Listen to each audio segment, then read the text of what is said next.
Assalamualaikum warahmatullahi wabarakatuh. Kepada yang terhormat Ibu Siti Drivoka Sulistianingrum, selaku dosen pengampu logika penalaran ilmiah. Pada kesempatan kali ini, kami akan mempresentasikan hasil kerja kami mengenai materi rekonstruksi dan rekonstruksi subjek. Kelompok kami beranggotakan Alia Desi Kusdiyati, Atia Syafa Mujahidah, Safana Ramadhani, dan Siti Halimatul Zahra. Boleh di next? Baik, ini ada teks ilmiah yang akan kita dekonstruksi. Yang pertama, ini peran orang tua dalam pemanfaatan teknologi digital pada anak usia dini. Untuk teksnya, pandemi COVID-19 menghadirkan tantangan bagi pelaksana pembelajaran PAUD sehingga orang tua berperan penting dalam pemanfaatan teknologi digital. Tujuan penelitian ini yaitu untuk mengetahui pengaruh pemanfaatan teknologi digital terhadap peran orang tua pada anak usia dini. Nah, penelitian ini menggunakan pendekatan kuantitatif dengan metode survei. Jumlah sampel sebanyak 277 responden atau orang tua, respondennya itu orang tua. Penelitian ini dilaksanakan di Provinsi Banten, Indonesia. Angket digunakan untuk mengumpulkan data penelitian yang disusun berdasarkan skala Likert. Angket divalidasi oleh 3 ahli dengan 3 cara, yakni validitas isi, konstruk, dan empiris. Analisis data melalui penggunaan SEM atau Structural Equation Model dengan software Smart PLS versi 3.0. Temuan penelitian menunjukkan bahwa terdapat pengaruh teknologi digital terhadap peran orang tua dalam memanfaatkan gadget secara signifikan. Hasil penelitian ini dapat dijadikan petunjuk bagi orang tua dalam memanfaatkan teknologi sehingga orang tua dapat memaksimalkan perannya dengan segala perkembangan yang terjadi. Boleh ke atas dulu. Untuk unsur-unsurnya itu ada latar belakang, metode, dan hasil. Untuk latar belakangnya itu ada tujuan, lokasi penelitian, dan jumlah sampel. Setelah itu kami menelaah unsur-unsurnya, yaitu dalam abstrak terdapat latar belakang penelitian untuk mengetahui pengaruh pemanfaatan teknologi digital terhadap peran orang tua pada anak usia dini. Lokasi penelitian tidak spesifik, hanya menuliskan Provinsi Banten. Nah, jumlah sampel yang digunakan adalah 277 responden yang merupakan orang tua. Metode yang dipakai pada penelitian ini menggunakan pendekatan kuantitatif dengan metode survei. Hasil temuan dari penelitian ini adalah bahwa terdapat pengaruh teknologi digital terhadap peran orang tua dalam memanfaatkan gadget secara signifikan di masa pandemi. Dalam abstrak jurnal juga terdapat implikasi penelitian, yaitu hasil penelitian ini, boleh di next. Hasil penelitian ini dapat dijadikan petunjuk bagi orang tua dalam memanfaatkan teknologi sehingga orang tua dapat memaksimalkan perannya dengan segala perkembangan yang terjadi. Untuk teks yang kedua, itu ada pengaruh penggunaan gawai terhadap perkembangan sosial emosional anak usia dini. Penelitian ini dilatar belakangi oleh maraknya penggunaan gawai di masyarakat, termasuk penggunaan gawai oleh anak usia dini. Penelitian ini bertujuan untuk mendeskripsikan bagaimana pengaruh penggunaan gawai terhadap perkembangan sosial emosional anak usia dini pada kelompok B di RA Baitur Rahman, Kecamatan Cipedes, Kota Tasikmalaya. Metode penelitian yang digunakan adalah metode deskriptif dengan jenis penelitian ex post facto. Sampel dalam penelitian ini berjumlah 23 orang, dan teknik pengumpulan data yang digunakan adalah angket atau questionnaire, observasi terstruktur, dan wawancara tidak terstruktur. Teknik analisis statik yang digunakan adalah regresi linear sederhana dengan taraf signifikansi A sama dengan 5% atau 0,05%. Berdasarkan hasil perhitungan uji regresi linear sederhana, diperoleh nilai signifikansi sebesar 0,184. Boleh di next. Dan nilai koefisien determinasi atau R-square sebesar 0,82 atau 8,2%. Nah, hal ini menunjukkan bahwa penggunaan gawai memiliki pengaruh positif sebesar 8,2% terhadap perkembangan sosial emosional anak usia dini pada kelompok B di RA Baitur Rahman, Kecamatan Cipedes, Kota Tasikmalaya. Akan tetapi, pengaruh tersebut tidak signifikan. Kita boleh ke atas lagi. Untuk unsur-unsurnya didapat latar belakang, metode, dan hasil. Untuk telaahnya itu dalam abstrak terdapat latar belakang, yaitu penelitian ini dilakukan karena maraknya penggunaan gawai di masyarakat, termasuk penggunaan gawai oleh anak usia dini. Tujuan dalam penelitian ini adalah untuk mendeskripsikan bagaimana pengaruh penggunaan gawai terhadap perkembangan sosial emosional anak usia dini pada kelompok B di RA Baitur Rahman. Lokasi penelitian berada di RA Baitur Rahman, Kecamatan Cipedes, Kota Tasikmalaya, dan penulisan lokasi sudah lengkap. Sampel penelitian berjumlah 23 orang dalam abstrak, dan metode yang digunakan dalam penelitian ini adalah metode deskriptif. Boleh di next. Teknik pengumpulan data yang digunakan adalah angket atau kuesioner, observasi terstruktur, dan wawancara tidak terstruktur. Nah, hasilnya itu adalah penggunaan gawai memiliki pengaruh positif sebesar 8,2% terhadap perkembangan sosial emosional anak usia dini pada kelompok B di RA Baitur Rahman, Kecamatan Cibedes, Kota Tasikmalaya. Akan tetapi, pengaruh tersebut tidak signifikan. Dalam abstrak ini tidak terdapat implikasi penelitian. Selanjutnya akan dipaparkan oleh rekan saya. Terima kasih. Oke, untuk analisis teks ketiga, yaitu dengan judul efektivitas program sekolah ramah anak dalam meningkatkan karakter anak usia dini. Dengan isi teksnya yaitu tujuan penelitian ini adalah analisis program sekolah ramah anak, peningkatan karakter anak setelah diterapkannya program sekolah ramah anak, analisis efektivitas sekolah ramah anak dalam meningkatkan karakter anak. Menggunakan dua metode statistik untuk menganalisa data, yaitu statistik deskriptif untuk mengukur nilai rata-rata simpangan baku serta statistik inferensial, yaitu dalam bentuk analisis regresi dan Bodinek analisis regresi dan analisis korelasi. Teknik pengumpulan data yang dipergunakan dalam penelitian ini adalah angket, wawancara, studi dokumentasi, serta studi literatur. Hasil uji empirisnya menyatakan bahwa pengaruh yang dihasilkan oleh program sekolah ramah anak terhadap karakter anak usia dini bersifat positif. Hasil ini menunjukkan koefisien regresi yang positif. Hal ini juga memberikan arti bahwa perubahan atau kenaikan yang terjadi pada variabel program sekolah ramah anak dapat meningkatkan karakter anak usia dini. Hubungan antara kedua variabel bersifat dependen dan signifikan, yang artinya peningkatan karakter anak usia dini secara nyata dipengaruhi oleh adanya program sekolah ramah anak. Jadi skor ke atas. Nah, untuk identifikasi unsurnya, kita menemukan 3 unsur. Yang pertama yaitu tujuan, yang kedua metode, yang ketiga hasil. Untuk tujuannya, yaitu tujuan penelitian ini adalah analisis program sekolah ramah anak, peningkatan karakter anak setelah diterapkan program sekolah ramah anak, analisis efektivitas sekolah ramah anak untuk dalam meningkatkan karakter anak.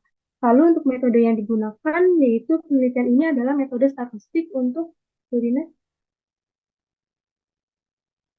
metode statistik untuk menganalisis data, yaitu statistik deskriptif.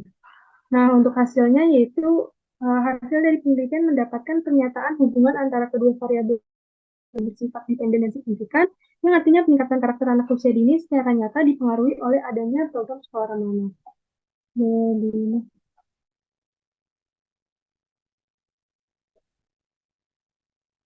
untuk analisis yang kedua yaitu analisis rekonstruksi pada sebuah teks. Untuk teks pertama yaitu berjudul komunikasi efektif pada anak usia dini dalam keluarga menurut Al-Quran. Nah, isi teksnya yaitu Al-Quran tidak saja berfungsi sebagai kitab suci umat Islam yang mengatur tentang tata cara dan ibadah saja, namun mengandung unsur adanya isyarat pendidikan komunikasi dalam keluarga. Penelitian ini bertujuan untuk mengeksplorasi pentingnya kemampuan berkomunikasi efektif dalam keluarga, kaitannya dengan proses pendidikan anak usia dini. Metode yang digunakan dalam penelitian ini adalah metode kuantitatif dengan pendekatan analisis. Sumber data didapatkan dari bahan literatur berupa buku, jurnal, serta kitab tafsir Ibnu Katsir, tafsir Al-Manar, tafsir Al-Azhar, tafsir Fi Zilal Al-Quran, serta tafsir Al-Misbah. Nah, temuan penelitian ini menunjukkan bahwa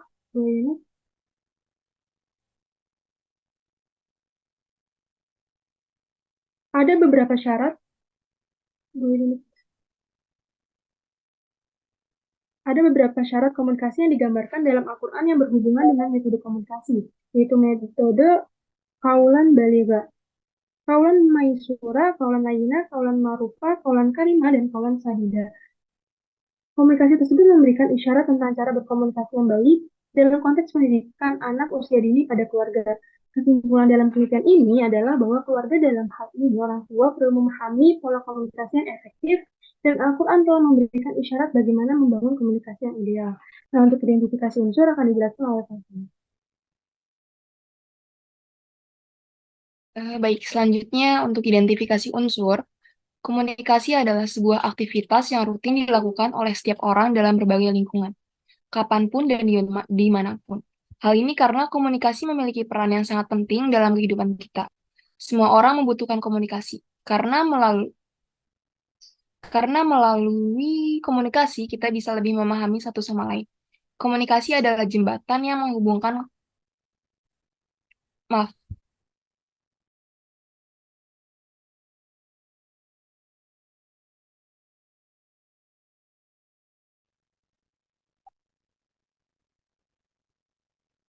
baik, selanjutnya untuk identifikasi unsurnya, yang pertama ada unsur tujuan metode hasil.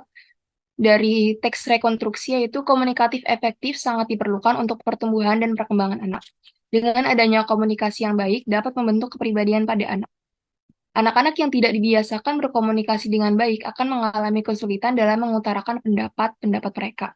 Komunikasi efektif yang dibangun di lingkungan keluarga antara anak dan orang tua sejak usia dini akan terjalin hubungan penuh kasih, sayang, dan harmonis. Membangun komunikasi orang tua dan anak usia dini tentu berbeda dengan remaja atau orang dewasa lainnya. Cara yang digunakan oleh anak usia dini masih sederhana, penuh hayal, kreatif, serta ekspresif. Oleh karena itu, orang tua harus mampu menyesuaikan cara berkomunikasi. Ada berbagai cara berkomunikasi secara efektif pada anak usia dini antara lain.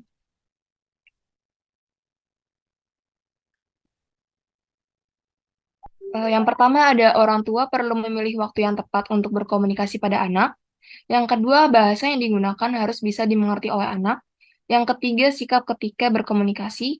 Yang keempat, jenis kelompok di mana komunikasi akan dilaksanakan. Komunikasi yang berkualitas pada anak usia dini akan membuat mereka mampu mengenal dan membedakan benar dan salah, memudahkan dalam mengetahui akar persoalan, serta memberikan kepentingan yang terbaik untuk anak. Kemudian pada teks yang kedua yaitu mengembangkan komunikasi yang efektif pada usia dini. Berikut adalah isi dari artikel tersebut. Komunikasi merupakan suatu aktivitas yang sangat sering dilakukan oleh setiap orang dalam lingkup apapun, dimanapun dan kapanpun. Karena komunikasi sangat penting bagi kehidupan kita. Semua orang pasti butuh yang namanya komunikasi. Karena adanya komunikasi, semuanya menjadi lebih mengerti. Komunikasi mempertemukan antara komunikan dengan komunikator. Komunikan yang menerima, sedangkan komunikator yang menyampaikan pesan. Berinteraksi dengan cara berkomunikasi tidak harus dengan ucapan kata-kata, tetapi juga bisa menggunakan gerak mimik tubuh seperti tersenyum, mengadipkan mata, melambaikan tangan, juga bisa menggunakan perasaan yang ada dalam hati seseorang. Tetapi pesan komunikasi akan bisa diterima oleh komunikan apabila komunikan mengerti apa yang komunikator sampaikan. Dari seiringnya perkembangan zaman, kita tentunya perlu tahu bagaimana cara berkomunikatif secara efektif. Karena dapat berkomunikasi secara efektif, tentunya kita tak salah saing dengan negara lain. Komunikasi merupakan salah satu sarana alternatif untuk melakukan komunikasi secara efektif. Kemudian dari identifikasi unsur, yaitu ada gambaran komunikasi, pesan komunikasi, sarana alternatif.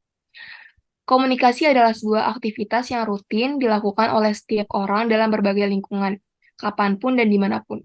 Hal ini karena komunikasi memiliki peran yang sangat penting dalam kehidupan kita. Semua orang membutuhkan komunikasi karena melalui komunikasi, kita bisa lebih memahami satu sama lain. Komunikasi adalah jembatan yang menghubungkan komunikan atau penerima pesan dengan komunikator atau pengirim pesan. Sementara komunikasi tidak selalu terjadi melalui kata-kata, namun juga melalui wajah, gerakan, tanda tangan, atau bahkan perasaan yang terpancar dari hati seseorang. Tetapi, untuk pesan komunikasi dapat diterima dengan baik oleh komunikan. Penting bahwa komunikan memahami apa yang disampaikan oleh komunikator. Seiring dengan perkembangan zaman, Penting bagi kita untuk memahami cara berkomunikasi secara efektif. Dengan kemampuan berkomunikasi yang efektif, kita bisa bersaing dengan negara-negara lain. Oleh karena itu, komunikasi menjadi salah satu sarana alternatif yang sangat penting dalam menjalankan komunikasi secara efektif. Selanjutnya akan dipaparkan oleh rekan saya untuk poin yang ketiga. Terima kasih. Baik, terima kasih atas waktunya. Selanjutnya ada teks ketiga mengenai membentuk komunikasi yang efektif pada masa perkembangan anak usia dini. Berikut adalah isi teksnya. Komunikasi dilakukan oleh manusia dalam berbagai kegiatannya untuk mempermudah kehidupannya. Komunikasi sering dilakukan manusia yang sudah dewasa yang dianggap sudah mampu, pintar, dan cerdas. Komunikasi menitik beratkan pada komunikator dan komunikan dalam menyampaikan suatu pesan. Komunikasi untuk anak usia dini, boleh di-scroll.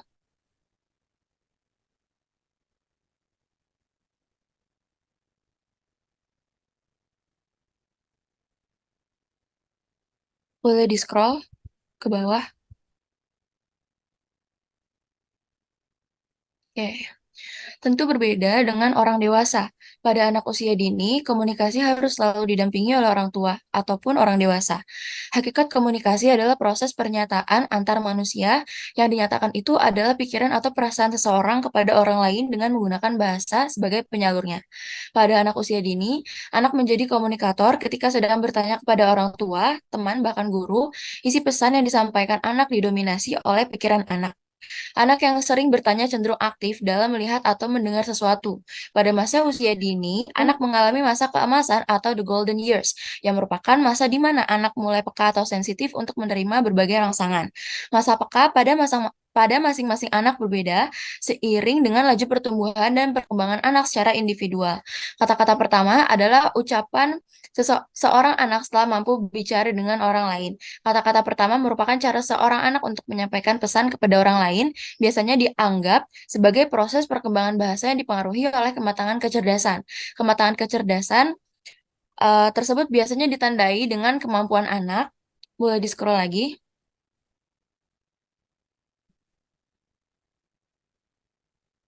Di-scroll ke bawah. Usia dini untuk menyusun kata dalam berbicara. Kemampuan ini akan terus berkembang jika anak usia dini sering berkomunikasi atau berinteraksi dengan orang lain. Pada masa usia dini, anak mengalami masa keemasan atau the golden years yang merupakan masa di mana anak mulai peka atau sensitif untuk menerima berbagai rangsangan. Pada usia 0 sampai 2 tahun, masa ini kemampuan anak terbatas pada gerak-gerak refleks, bahasa awal, waktu sekarang, dan ruang yang dekat saja. Komunikasi yang efektif pada anak usia dini syaratnya antara lain orang tua perlu memilih waktu yang tepat untuk berkomunikasi pada anak. Bahasa yang digunakan harus bisa dimengerti oleh anak. Sikap ketika berkomunikasi, jenis kelompok di mana komunikasi akan dilaksanakan. Boleh di-scroll up ke identifikasi unsur.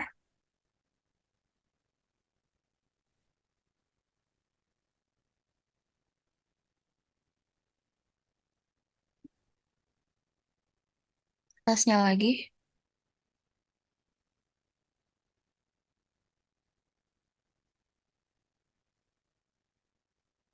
Oke, baik. Kemudian ada identifikasi unsurnya sendiri, yaitu ada proses perkembangan komunikasi dan juga masa keemasan. Dan untuk rekonstruksinya, komunikasi adalah aktivitas yang dilakukan oleh manusia dalam berbagai kegiatannya untuk mempermudah kehidupannya. Ini umumnya dilakukan oleh orang dewasa yang dianggap sudah mampu, pintar, dan cerdas. Fokus utama dalam komunikasi adalah komunikator dan komunikan yang berperan dalam menyampaikan suatu pesan. Namun, perlu diperhatikan juga bahwa komunikasi untuk anak usia dini berbeda dengan komunikasi orang dewasa. Boleh di-scroll? Pada anak usia dini, komunikasi harus selalu didampingi oleh orang tua atau orang dewasa. Hakikat dari komunikasi adalah proses pernyataan antar manusia, di mana yang dinyatakan adalah pikiran atau perasaan seseorang kepada orang lain dengan menggunakan bahasa sebagai alat penyalur. Pada anak usia dini, anak menjadi komunikator ketika mereka bertanya kepada orang tua, teman, bahkan guru. Pesan yang disampaikan oleh anak cenderung didominasi oleh pikiran anak. Anak yang sering bertanya cenderung aktif dalam mengamati atau mendengar sesuatu di sekitarnya. Pada masa usia dini, anak mengalami masa keemasan yang merupakan periode di mana anak mulai peka dan sensitif terhadap berbagai rangsangan. Masa peka ini bervariasi pada setiap anak, tergantung pada perkembangan individualnya. Kata-kata pertama yang diucapkan oleh seorang anak setelah mampu berbicara dengan orang lain merupakan cara bagi anak tersebut untuk menyampaikan pesan kepada orang lain. Biasanya, kata-kata pertama ini mencerminkan perkembangan bahasa yang dipengaruhi oleh kematangan kecerdasan. Kemampuan ini akan terus berkembang jika anak usia dini sering berkomunikasi atau berinteraksi dengan orang lain. Boleh di-scroll lagi?